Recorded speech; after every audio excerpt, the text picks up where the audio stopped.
شروع اللہ کے نام سے جو بڑا مہربان نہایت رحم والا ہے۔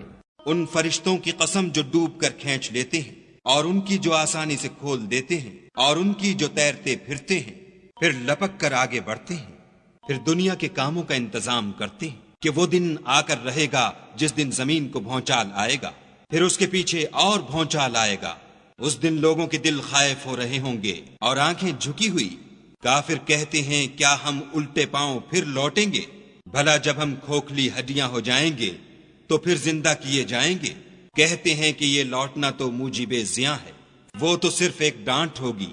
اس وقت وہ سب میدان حشر میں آ جمع ہوں گے۔ بھلا تم کو موسیٰ کی حکایت پہنچی ہے جب ان کے پروردگار نے ان کو پاک میدان یعنی طوا میں پکارا اور حکم دیا کہ فرعون کے پاس جاؤ، وہ سرکش ہو رہا ہے، اور اس سے کہو کیا تو چاہتا ہے کہ پاک ہو جائے اور میں تجھے تیرے پروردگار کا رستہ بتاؤں تاکہ تجھے خوف پیدا ہو۔ غرض انہوں نے اس کو بڑی نشانی دکھائی مگر اس نے جھٹلایا اور نہ مانا۔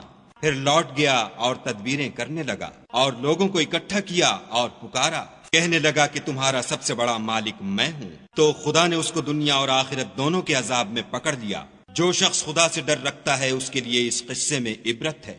بھلا تمہارا بنانا مشکل ہے یا آسمان کا؟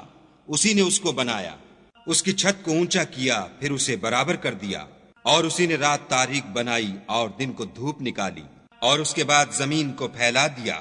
اسی نے اس میں سے اس کا پانی نکالا اور چارہ اگایا، اور اس پر پہاڑوں کا بوجھ رکھ دیا۔ یہ سب کچھ تمہارے اور تمہارے چار پایوں کے فائدے کے لیے کیا۔